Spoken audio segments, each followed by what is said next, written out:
নমস্কার বন্ধুরা, আশা করি আপনারা সবাই মায়ের আশীর্বাদে ভালো আছেন, সুস্থ আছেন।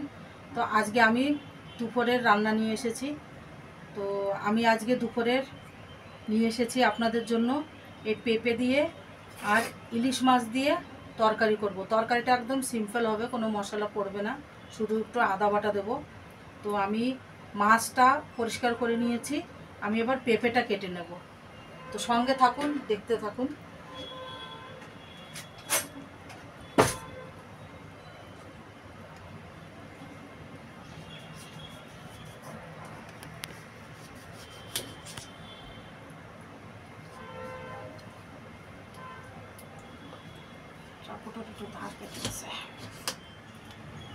পেঁপেটা ছুলে নেব।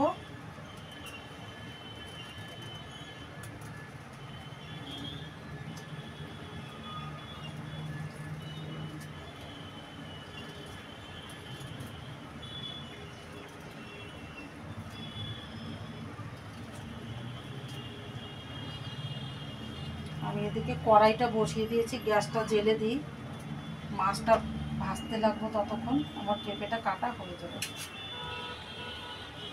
এই পেঁপের ভিতরে না এইগুলো ফেলে না দিলে না তিতো তিতো লাগে, এগুলো ফেলে দিতে হয়, কারণ কি পেঁপেটায় বীজ হয়নি একদম, এই ছোট ছোট সবে আর কি বীজ হচ্ছিল।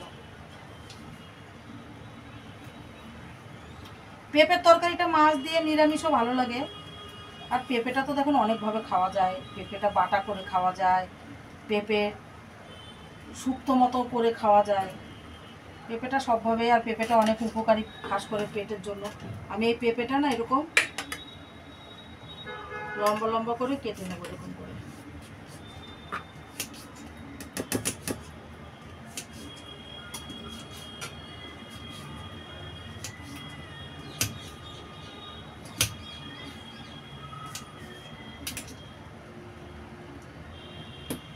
পেঁপেটা আমি এইভাবে কেটে নেব।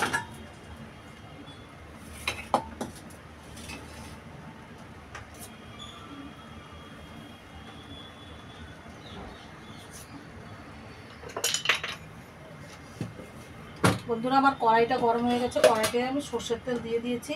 আমি এবার মাছটা নুন হলুদ দিয়ে মেখে নেব।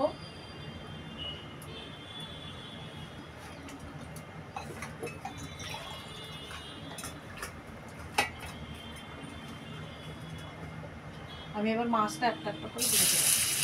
মাছটা বেশি কড়া করে ভাজবো না, মাছটা হালকা ভাজাই দেবো। ইলিশ মাছ আমি কড়া করে ভেজে তরকারি রান্না করি না, হালকা ভেজে করি সবসময়।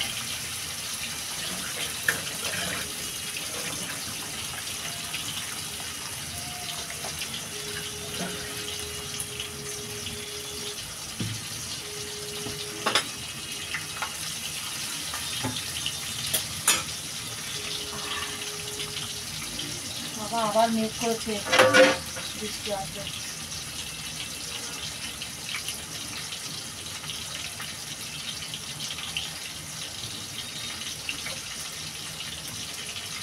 বন্ধুরা, আমার পেঁপেটা কাটা হয়ে গেছে, আমি এবার আলুটাও কাটবো।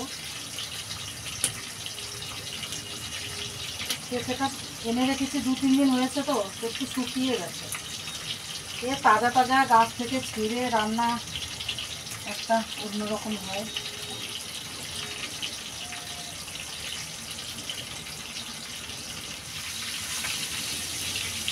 মাছটা আমি তুলতে দিলাম একটু।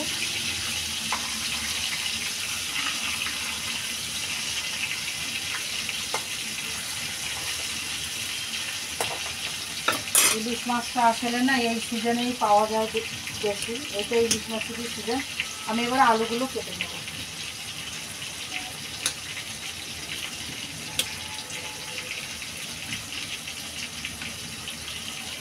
আলুগুলো কেটে নিচ্ছি।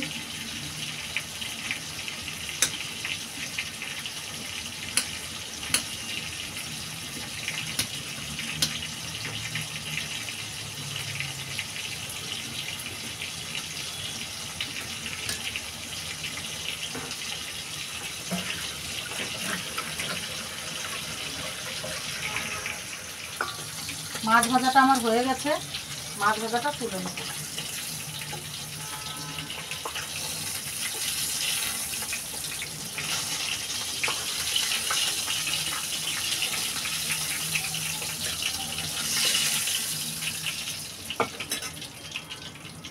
আমি এবার তরকারিটা বসিয়ে দেবো। আলু পেঁপেটা ধুয়ে রেখেছি, তেজপাতা দিয়ে দেবো,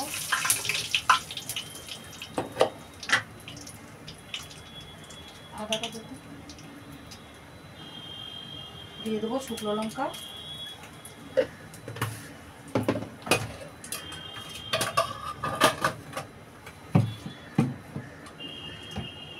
আর এদিকে দিয়ে দেবো গোটা জিরে।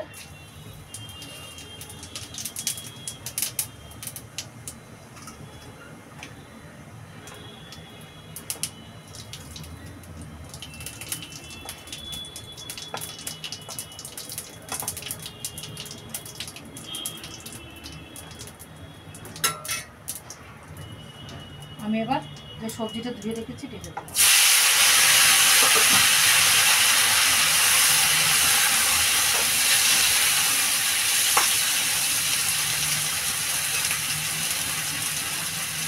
নুন দিয়ে দেবো স্বাদ মতো,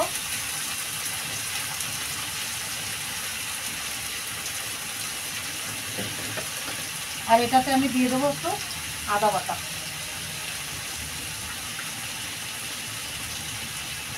এই আদা বাটাটা দিয়ে দেবো।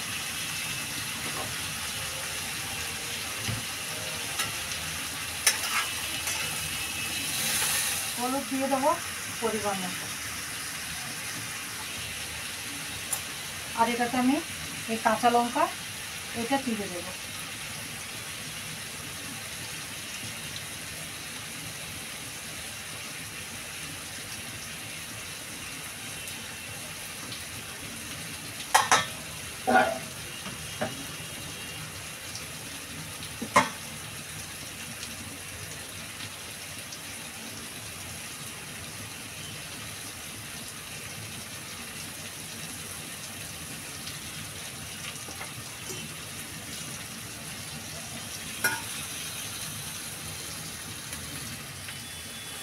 আমার তরকারিটা কষানো হয়ে গেছে, আমি এবার ঝোল দিয়ে দেবো।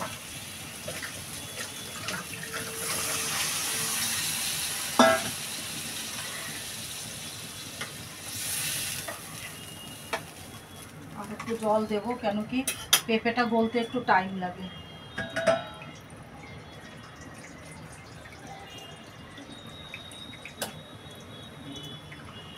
এবার আমি এটা ঢাকা দিয়ে দেবো। আমি এবার মাছটা দিয়ে দেবো।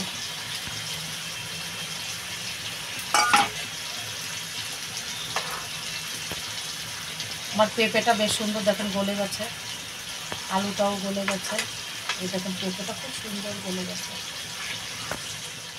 আমি তরকারিটা আমার হয়ে গেছে, সামান্য একটু চিনি দিয়ে দেবো।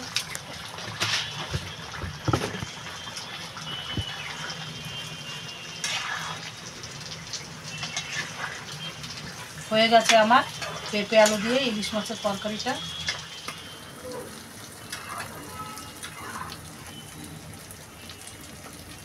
তরকারিটা হয়ে গেছে, তরকারিটা আমি নামিয়ে নেব।